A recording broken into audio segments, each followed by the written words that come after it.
여러분 안녕하십니까? KBC 8시 뉴스입니다. 서울 한복판에서 일어난 이태원 참사는 전 국민에게 큰 충격을 줬습니다. 특히 참사 현장 영상과 사진이 SNS를 통해 무분별하게 퍼지면서 심리적인 고통을 호소하는 사람들이 늘어나고 있습니다. 조윤정 기자입니다. 참혹했던 이태원 참사 현장은 SNS 등을 통해 삽시간에 전국으로 퍼졌습니다. 생존자들의 절규와 희생자들의 마지막 모습은 여과 없이 그대로 대중에게 전달됐습니다. 현장에 있지 않았던 많은 호남 지역민들 역시 정신적인 스트레스를 호소하고 있습니다. 많은 사람들이 다 쓰러져 있고 한 것을 보고 엄청 충격을 받았고 이제 많은 사람들이 모여 있는 곳만 가면은 그런 생각이 항상 나는 것 같아요. 수도권에 자녀들을 보낸 부모들 역시 불안함에 시달립니다. 자녀가 혹여나 예상치 못한 곳에서 변을 당할까 안부를 묻고 또 묻습니다. 너무 불안하죠. 둘째도 내 후녀님은 서울로 학교로 간다고 열심히 공부하고 있고 하는데 이번 사건 사고가 있고 난 뒤에 보내질까 그게 먼저 의문스러워요. 제 자신 스스로. 광주시는 합동 분향소 인근에 전문가들로부터 직접 상담을 받을 수 있는 마음 안심 버스를 배치해 심리 지원에 나섰습니다. 광주시 재난심리회복지원센터도 참사 여파로 심리적 고통을 받는 시민들을 위한 상담을 진행합니다. 간접적으로 경험을 하게 되거든요. 그러면 동일한 현상이 나타날 수가 있습니다. 그렇게 되면 내가 스트레스로 인해서 고통을 받고 있구나라고 인식을 해주시고 가까운 곳에 도움을 청하시는 게 제일 좋을 것 같습니다. 직접 방문이 어렵다면 위기 상담 전화 1577-0199를 통해 도움을 받을 수 있습니다. KBC 조윤정입니다. 이태원 참사로 온 국민이 슬픔에 잠긴 가운데 광주 광산구 공무원을 포함한 주민자치위원들이 충북에서 외유성 워크숍을 진행해 비난을 받고 있습니다. 행정사무 감사 뒤 전라남도 의원들의 저녁 식사 자리에는 술이 등장해 눈살을 찌푸리게 만들었습니다. 신민지 기자의 보도입니다. 광주 광산구 주민자치과 직원 6명과 주민자치위원 84명은 어제부터 1박 2일 일정으로 충북 단양과 제천 등지에서 워크숍을 진행했습니다. 주민자치위원 표창과 특강이 주 내용이라던 워크숍에는 고수동굴과 청풍호 탐방 등이 포함돼 있었습니다. 이에 대해 시민단체는 국가애도기간에 모범을 보여야 할 공무원과 주민자치위원들이 외유성 행사를 떠난 것은 부적절한 행동이라고 비판했습니다. 주민자치를 위한 모범적인 활동들을 해나가야 될 분들이 90여 명이 관광성 워크숍을 갔다는 게 내가 볼 때는 이제 정서적으로나 그런 것들 충분히 국민들의 공감대를 갖지 못하고 있다는 것에 대해서 지적을 하고 싶고요. 광산구는 한 달 전에 숙소 예약과 강사 섭외 등 행사 구성과 일정이 끝난 상태였고 당초 계획했던 어울림 한마당 등 공연은 취소했으며 문화 탐방은 희망자로 제안했다고 해명했습니다. 시상, 보조하고 안전상 80여 명이 가다 보니까 6명이 그렇게 같이 동행해서 간 거였고 그런 상황이네요. 전남에서는 도의원 8명과 도의회 사무처 직원 3명이 행정사무감사를 끝낸 저녁 식사 자리에서 술자리를 가져 논란을 빚었습니다.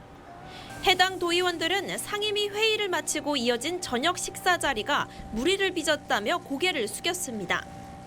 이에 대해 민주당 전남도당은 도민께 죄송하다며 해당 도의원들에게는 엄중 주의 조치를 내리고 항상 도민의 시각에서 행동하라고 단속했습니다. 정부는 오는 5일까지를 국가애도기간으로 정하고 공직자 복무기간을 철저히 하라는 지시를 내려뒀습니다.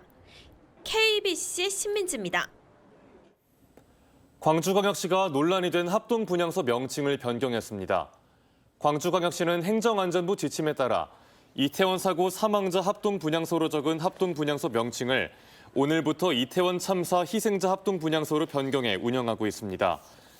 강기정 광주광역시장은 SNS를 통해 이태원의 참상이 경찰 초기 대응 실패가 원인으로 분명해진 만큼 희생자들을 제대로 추모해야 한다는 생각을 하게 됐다며 행정안전부가 명칭 변경 지침을 다시 내려주길 바란다고 강조했습니다. 앞서 행안부는 분향소 재단 중앙에 이태원 사고 사망자라고 쓰도록 지침을 내렸는데 이와 관련해 희생자들의 죽음을 단순 사고로 보고 정부 책임을 축소하려고 하는 것 아니냐는 비판이 일었습니다. 코로나19 확진자 수가 다시 증가하고 있습니다. 여기에 독감 환자까지 늘면서 두 감염병이 동시에 유행하는 트윈데믹이 현실화되고 있습니다. 정의진 기자입니다. 광주 전남의 코로나19 신규 확진자 수가 뚜렷한 확산세를 보이고 있습니다.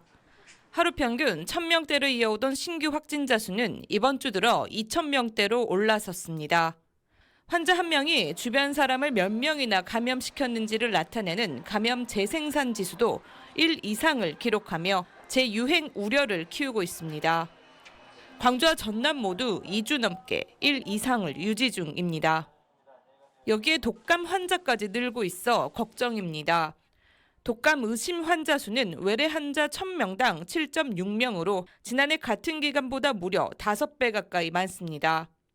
10월 둘째 주엔 1,000명당 6.2명이었는데 일주일 만에 다시 크게 증가하면서 안심할 수 없는 상황이 됐습니다. 방역당국은 코로나와 독감이 동시에 유행하는 트윈데믹을 예의주시하고 있습니다. 환자의 위중증률과 사망률이 높아질 수 있기 때문입니다. 가장 중요한 것은 예방접종입니다. 예방접종은 중증화랄지 사망화의 가능성을 50% 이상 낮춰줄 수가 있고요. 코로나 장기화로 피로감이 커진 데다 트윈데믹 우려까지 높아지면서 이번 겨울철 또 한 번의 고비가 예상됩니다. KBC 정의진입니다. 목포시가 시내버스 파업 장기화에 대해 노동자의 생존권을 위해 임금 보전에는 나서지만 경영 개선 없이는 다른 보조금은 지급하지 않겠다고 밝혔습니다. 박홍률 목포시장은 시민 담화를 통해 노동자의 생존권 보장을 위해 체불 임금은 지원하겠지만 경영 개선 없이 체납 가스비 등 재정 지원금을 달라는 회사 측 요구에는 시민 세금을 투입할 수 없다고 말했습니다.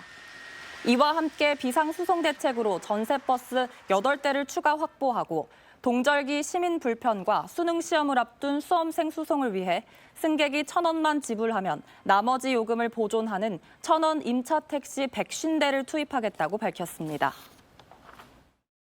국민과 시민의 세금으로 형성된 목포시 재정의 효율적 민주적 집행이라는 확고한 입장으로 과도한 요구에 대해서는 단호히 대처하면서 시내버스 정상 운영에 최선을 다하겠습니다.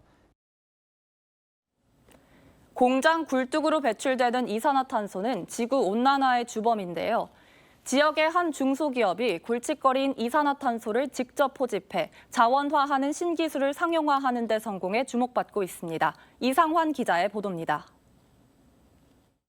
창업 7년 차인 전남의 한 회사는 대기 중 이산화탄소를 포집해 자원화하는 장치 제로씨를 국내 최대 에너지 기후 분야 박람회인 탄소 중립 엑스포에서 선보였습니다. 제로씨는 30년생 소나무 100그루가 흡수하는 것보다 많은 연간 12톤의 이산화탄소를 포집해 고부가가치 자원으로 재활용하는 저전력 장비입니다. 제로씨는 산업단지 공장에 설치하는 거점형이나 버스 정류장 형태 등 다양한 스타일로 변형이 가능합니다. 이런 신기술을 토대로 이 업체는 140건이 넘는 지식재산권을 확보했습니다. 실질적인 탄소 저감 목표를 실현하고 정량화해서 배출권을 획득을 해서 탄소 배출권에 대해서 상쇄할 수 있는 그리고 이것을 대체할 수 있는 아주 희망적인 기술이라고 볼 수 있겠습니다.